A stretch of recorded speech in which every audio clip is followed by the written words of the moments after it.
Bismillahirrahmanirrahim. Marilah sama-sama kita mempelajari doa dan zikir yang menghilangkan rasa sedih dan murung dari kita.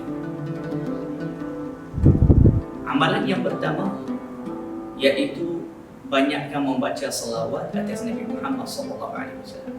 Dalam hadis yang diriwayat oleh Imam Tirmidzi dan Al-Hakim daripada Ubay bin Ka'ab, daripada ayahnya, beliau pernah tanya Rasulullah SAW. Dia kata, "Ya Rasulullah, bagaimana kalau saya isi masa saya untuk ibadah, masa saya semua tu dengan selawat atasmu ya Rasulullah?"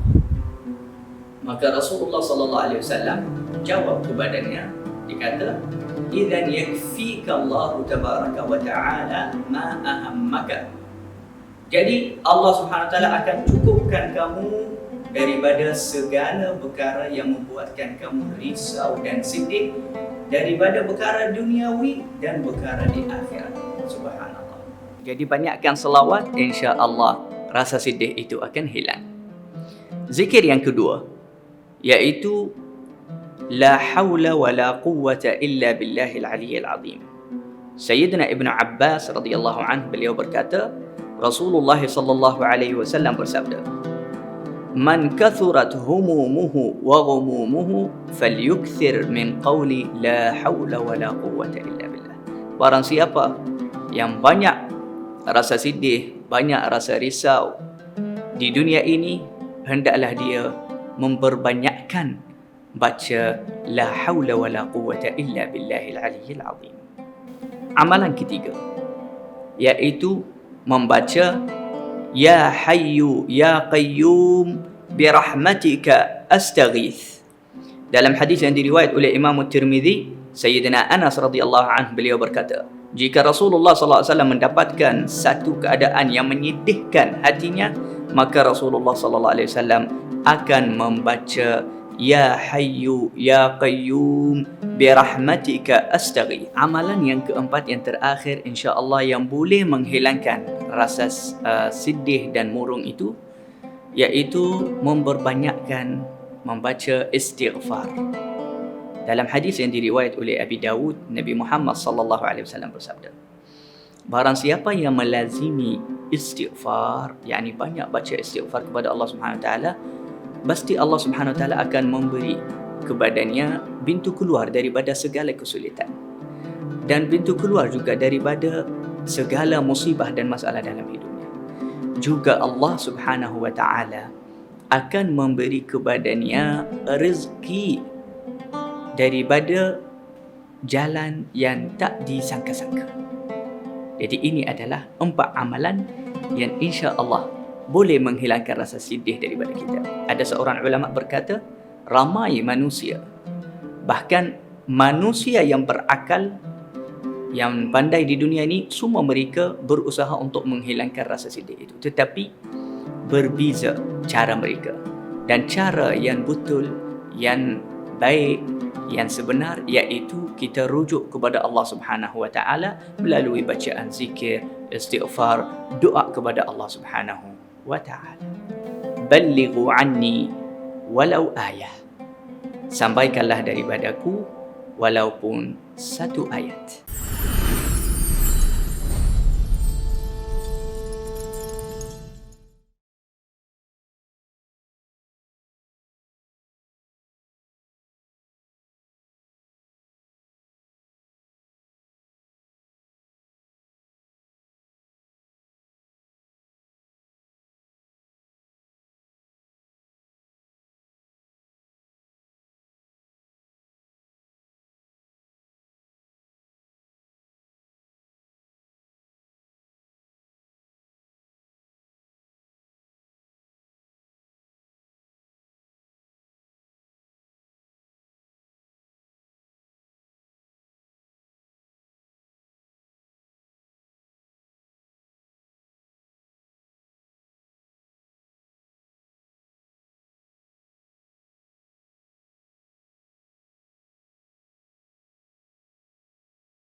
Bismillahirrahmanirrahim. Nahmaduhu wa nusalli wa nusallim ala rasulihil karim, amma ba'd. Pada video yang sebelum ini, saya sudah berkongsi kepada para penonton sekalian akan doa yang diajar oleh Rasulullah sallallahu alaihi wasallam untuk meminta cahaya, untuk meminta nur daripada Allah Subhanahu wa taala. Dan ianya adalah sebagai suatu bukti yang bahawa Rasulullah sallallahu alaihi wasallam juga adalah manusia yang telah dicahayakan oleh Allah Subhanahu wa taala, yang telah disinarkan dengan nur yang sempurna oleh Allah Subhanahu wa taala. Maka di sini menunjukkan bahawa apa yang Rasulullah sallallahu alaihi wasallam ajarkan kepada umatnya, apa yang baginda sallallahu alaihi wasallam sampaikan, apa yang Rasulullah tablighkan pada umatnya, perkara itu telah pun disifati oleh Allah Subhanahu wa taala kepada kekasihnya Nabi Muhammad sallallahu alaihi wasallam. Bermakna setiap perkara dan setiap sesuatu yang diajarkan dan disampaikan oleh Rasulullah sallallahu alaihi wasallam kepada umatnya, perkara itu telah pun menjadi jati diri Rasulullah sallallahu alaihi wasallam. Perkara itu telah pun menjadi identiti Rasulullah sallallahu alaihi wasallam. Perkara itu telah pun menjadi ciri khusus dan juga kriteria Nabi Muhammad sallallahu alaihi wasallam. Setiap perkara yang diajarkan oleh Nabi kepada umatnya, perkara itu telah pun menjadi pengalaman peribadi Nabi Muhammad sallallahu alaihi wasallam. Maka di sini kita tidak boleh melihat ianya secara terpisah antara perkara yang diajarkan oleh Rasulullah sallallahu alaihi wasallam dengan diri baginda sallallahu alaihi wasallam. Sebagai contoh nur, sebagai contoh cahaya, Rasulullah membawa cahaya agama, Rasulullah membawa cahaya Islam, Rasulullah menyampaikan cahaya iman, Rasulullah sallallahu alaihi wasallam menyampaikan cahaya hidayah, baginda menyampaikan cahaya petunjuk. Segalanya itu adalah cahaya-cahaya yang disampaikan oleh Rasulullah sallallahu alaihi wasallam. Ianya tidak boleh memisahkan kecahayaan tersebut dengan diri Rasulullah sallallahu alaihi wasallam. Seseorang tidak boleh mengatakan Rasulullah hanya menyampaikan cahaya tetapi baginda sendiri bukan cahaya. Di dalam pandangan alam Islam yang dipanggil sebagai world view, ya, world view ataupun satu bentuk bagaimana cara persepsi yang betul, yang tepat di dalam Islam, ya, terhadap setiap yang wujud, ya. Maka berkenaan dengan Rasulullah sallallahu alaihi wasallam, cara pandang yang benar lah apa sahaja yang disampaikan oleh baginda sallallahu alaihi wasallam, itulah diri Nabi sallallahu alaihi wasallam. Seseorang tidak boleh mengatakan Rasulullah hanya menyampaikan sesuatu perkara tersebut tetapi perkara itu bukanlah diri Rasulullah sallallahu alaihi wasallam. Seseorang yang mengatakan sedemikian bermakna dia telah menunjukkan perkara yang kurang adab kepada Rasulullah sallallahu alaihi wasallam. Bermakna dia tidak mengenal siapa Rasulullah sallallahu alaihi wasallam. Maka umat baginda perlu mengenali baginda sebagai uswatun hasanah, seseorang yang Allah Taala telah jadikan contoh yang terbaik, suri teladan yang terbaik, role model yang terbaik, cerminan yang terbaik untuk diikuti. Maka sudah tentulah setiap perkara yang diajarkan oleh baginda sudah pun disiapkan Allah Subhanahu Wa Taala kepada Nabi sallallahu alaihi wasallam untuk bersifat dengan sifat tersebut. Wallahu a'lam.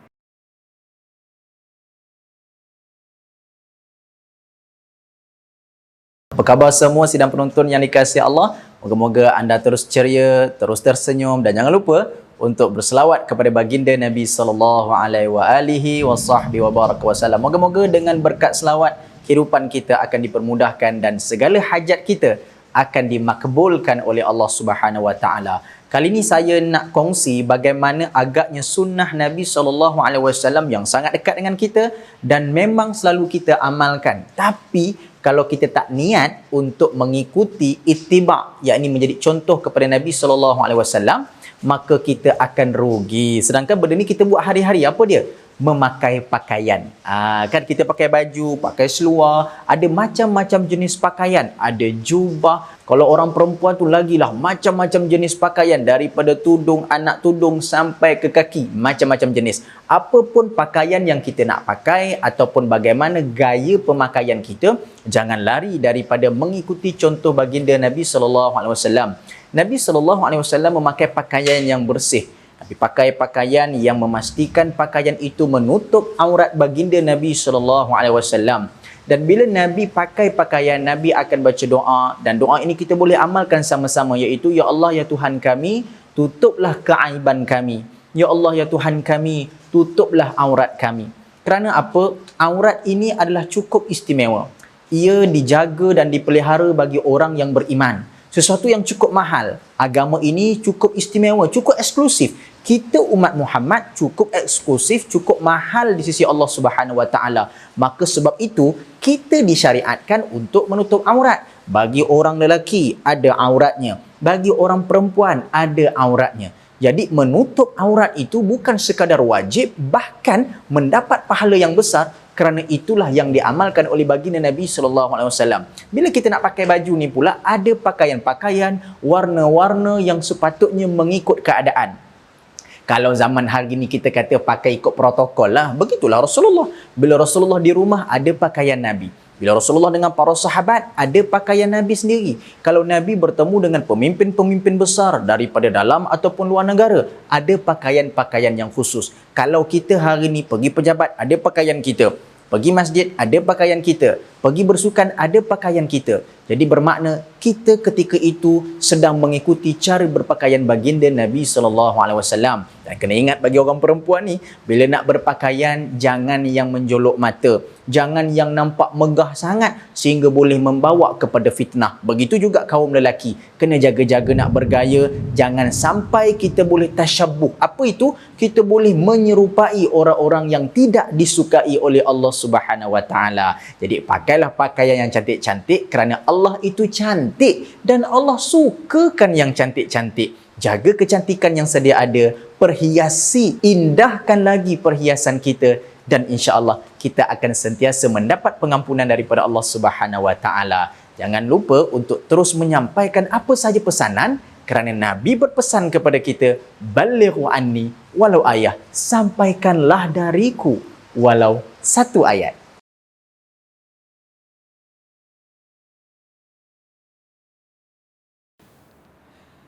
Kalau diberi pilihan kepada kita, kita akan minta untuk makan yang sangat mewah. Kita melihat, kita scroll apa yang kita boleh makan pada hari ini. Namun saudara, anda bayangkan imam kita, iaitu Sayyidina Muhammad sallallahu alaihi wa ala alihi wa sahbihi wa baraka wasallam. Satu orang insan yang sangat sederhana kehidupannya. Sehingga dalam satu hadis menyatakan kepada kita, makana yafdulu an ahli baiti Rasulullah sallallahu alaihi wasallam khubz asy-sya'iri. Tidak pernah ada baki ataupun lebihan pada rumah Nabi besar Muhammad itu daripada rotinya gandum.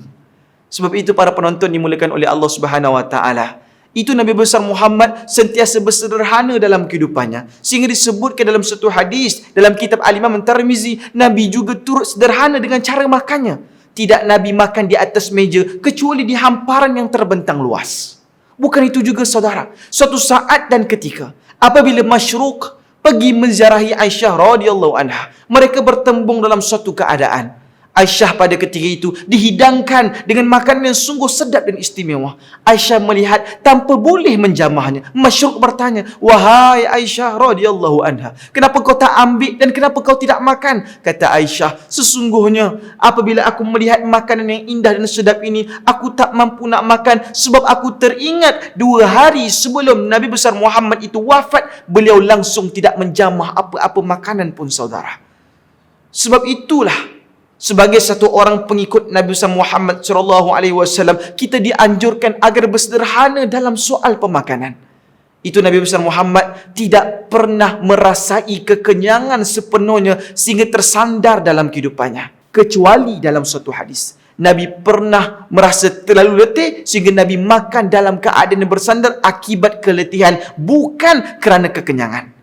Sebab itu para penonton yang dimuliakan oleh Allah Subhanahu Wa Taala, para guru kami juga turut memesan, satu orang yang tawaddu' itu bukan hanya pada dunia, tetapi turut pada makanannya. Sebab itu, apa yang kita makan, ianya akan menjadikan pada tubuh dan badan kita. Makanlah daripada sumber yang halal. Jangan masukkan perkara yang haram. Sebab Nabi besar Muhammad SAW itu rela dengan makan yang sedikit berbanding memasukkan makanan yang haram dalam kehidupan. Barang siapa yang memilih berjalan dan meminta untuk sampai kepada Nabi besar Muhammad, maka hendaklah ia mengikuti sunnah Nabi sallallahu alaihi wasallam. Satu orang yang bersederhana dalam makanan, ianya pasti menyelamatkan mereka daripada kesakitan pada tubuh badan. Kerana majoriti daripada penyakit itu datangnya daripada makan yang bermewah-mewah. Sederhana itu bukan bermaksud Islam menolak kemewahan. Sederhana itu bukan bermaksud Islam menolak sesuatu keindahan dan nikmat dalam kehidupan. Sederhana itu untuk memastikan bahawa para pengikut umat Islam dapat mengikuti sunnah Nabi dan dijauhi daripada fitnah yang banyak. Kenapa? Apabila makannya banyak akan berlaku beberapa implikasi. Yang pertama, ianya akan banyak angan-angan, saudara. Orang yang banyak makan akan banyak angan-angannya. Yang kedua, bertambah malaslah kehidupannya. Kerana itulah barang siapa yang banyak makannya itu sebelum tidur, itu sudah hampir pasti dia tidak mampu untuk bangun tahajud, saudara. Dan yang ketiga, orang yang banyak makannya akan kuat syahwatnya. Oleh kerana itu, untuk menyusun kehidupan kita ini, Nabi seringkali menganjurkan kepada kita agar sering buat puasa sunat. Sederhana Nabi itu dibuat oleh seorang insan yang bercakap atas apa dia pesankan. Sebab itulah, jika anda ingin sihat, jika anda ingin menjadi seseorang yang dikasihi oleh Nabi, buatlah sunnah Nabi. Sederhana dalam pemakanan. Balighu anni walau ayah. Sampaikanlah dariku walau sepotong ayat.